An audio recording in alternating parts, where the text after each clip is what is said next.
ഒരു തൈ നടാം നമുക്കമ്മയ്ക്കു വേണ്ടി, ഒരു തൈ നടാം കൊച്ചുമക്കൾക്ക് വേണ്ടി, ഒരു തൈ നടാം 100 കിളികൾക്കു വേണ്ടി, ഒരു തൈ നടാം നല്ല നാളേക്കു വേണ്ടി.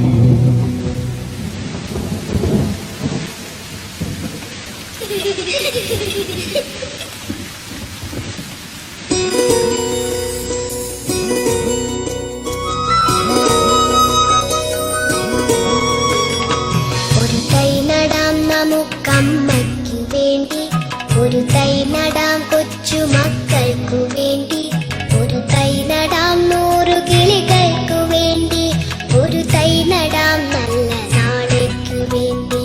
ഒരു തൈ നടാം നമുക്കമ്മയ്ക്കു വേണ്ടി, ഒരു തൈ നടാം കൊച്ചുമക്കൾക്കു വേണ്ടി, ഒരു തൈ നടാം 100 കിളികൾക്കു വേണ്ടി, ഒരു തൈ നടാം നല്ല നാളേക്കു വേണ്ടി.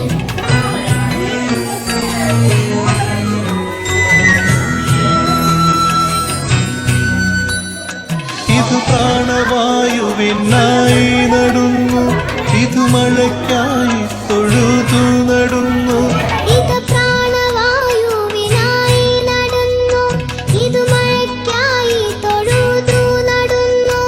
അഴകിനായി തണലിനായി തേൻ പഴങ്ങൾക്കാ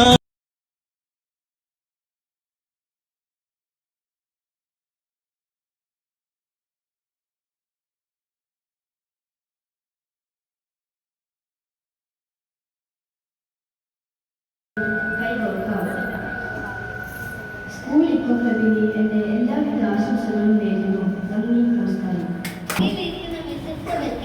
അധ്യാപകരെ, പ്രിയപ്പെട്ടവരെ, ഇന്ന് നാം ഇവിടെ ഒത്തുകൂടിയിരിക്കുന്നത് വായനാപര സമാപന ഒപ്പന്തത്തെ നമ്മുടെ സ്കൂളിന്റെ ഇക്കോ ക്ലബിന്റെ ഉദ്ഘാടനവുമായി ബന്ധപ്പെട്ടു. പരിസ്ഥിതിയെ കുറിച്ചുള്ള അറിവ് നമുക്ക് ലഭിക്കുന്ന ഒരു വേദിയാണ് ഇക്കോ ക്ലബ്. പരിസ്ഥിതിയെ സംരക്ഷിക്കുക എന്ന ലക്ഷ്യത്തോടുകൂടി ഇക്കോ ക്ലബിന്റെ വിവിധ പ്രവർത്തനങ്ങൾക്കുമായി നമുക്ക് മുൻപോട്ട് പോകാം. അതിന് എന്റെ എല്ലാവിധ ആശംസകളും നേരുന്നു.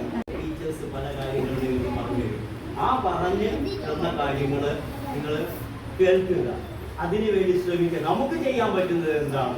ഒരു തൈ നടാം അമ്മയ്ക്ക് വേണ്ടി എന്നുള്ള ഒരു പറയുമ്പോഴാണ് നമുക്കത് ചെയ്യാൻ പറ്റുക. അങ്ങനെ ചെയ്ത് ഉള്ള ഒരു എക്കോ ക്ലബ്ബ്, സജീവമായ എക്കോ ക്ലബ്ബ്. ആ സജീവമാകാന്ന് പറഞ്ഞാൽ എന്താ? പല വിത്തുകളെ പറ്റി പഠിക്കണം, മണ്ണിനെ പറ്റി പഠിക്കണം, മണ്ണിലുള്ള ജീവികളെ പറ്റി പഠിക്കണം. എന്തൊക്കെ സംഭവങ്ങളുണ്ട്? മണ്ണിരകൾ എന്താണ്? മണ്ണിരകൾ എങ്ങനെയാ ജീവിക്കുന്നത്? മണ്ണിരകൾ നമ്മളെ എങ്ങനെ സഹായിക്കുന്നു? ഇതൊക്കെ പഠിച്ചറിയുന്ന ഒരു എക്കോ ക്ലബ്ബ് ഇവിടെ ഉദ്ഘാടനം ചെയ്തതായിട്ട് ഞാനിപ്പോൾ പ്രഖ്യാപിക്കുകയാണ്. ആ എക്കോ ക്ലബ്ബിൽ നിങ്ങളൊക്കെ സജീവമായി പങ്കെടുക്കുമ്പോഴാണ്